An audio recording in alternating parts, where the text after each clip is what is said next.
இன்றைக்கி வந்து ஒரு காரஞ்சாரமான சிக்கன் ஸ்பைசி கிரேவி. ஸோ எப்படி பண்ண போகிறோன்னு பார்க்குறோம். Semi gravy. So chicken spicy gravy. So முதல்ல தேவையானது ஒரு 300 கிராம் கோழி, போன்லெஸ் எல்லாம் மிக்ஸ் பண்ணி ஒரு மீடியம் சைஸில் கட் பண்ணி எடுத்து வச்சுக்கோங்க. மஞ்சத்தூள் ஒரு 1/4 டேபிள் ஸ்பூன், சோம்பு ஒரு 1/4 டேபிள் ஸ்பூன், மிளகாத்தூள் 1 டேபிள் ஸ்பூன், புதினா ஒரு 5 to 4 ஸ்ப்ரிங்கு நல்லா எடுத்து கழுவி வச்சுக்கோங்க. ஒரு 1/4 துண்டு லெமனு, கருவேப்பிலை 2 ஸ்ப்ரிங்கு, இஞ்சி ஒரு சின்ன துண்டு, 3 பச்சை மிளகா, மிளகாத்தூள் 1 டேபிள் ஸ்பூன், 3 பல் பூண்டு, 2 வெங்காயம், ஒரு தக்காளி. ஸோ எண்ணெய் வந்து ஒரு 3 டேபிள் ஸ்பூன். முதல்ல இஞ்சி, பச்சை மிளகா, தக்காளி, வெங்காயம்,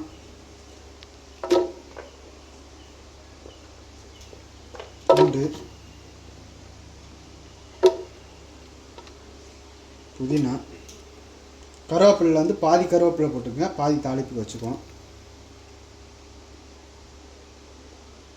இதோட லெமன் ஒரு துண்டு,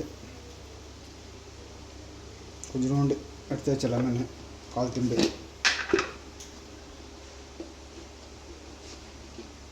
மிளகாத்தூள், மஞ்சத்தூள் போட்டாச்சு. இப்போ தண்ணி வந்து பார்த்திங்கன்னா 300 ml வாட்ரு ஊற்றியாச்சு. ஒரு 400 ml கூட ஊற்றலாம். ஸோ இப்போ நல்லா ஃபைன் பேஸ்ட் பண்ணிடுங்க. இப்போ எண்ணெய் விட்டுருவோம்.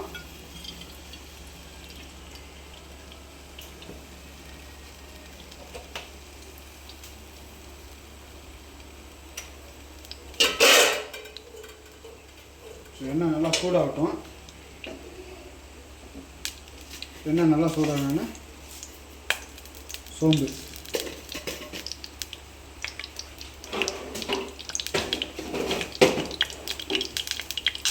நல்லா பொரிஞ்சு வரணும். நல்லா பொரிஞ்சு வந்தோன்னா பேலன்ஸில் கருவேப்பிலை நல்லா பொரிஞ்சோன்னே பேஸ்ட் பண்ண பேஸ்ட்டை ஊற்றிடும்.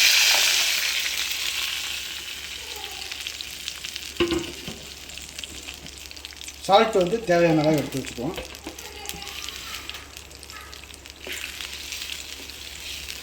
இப்போ வந்து ரொம்ப ஈஸியான மெத்தடில் தான் சொல்லியிருக்கேன். கோழி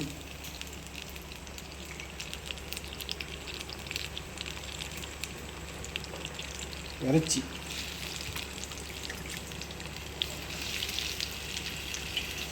போட்டுருவோம்.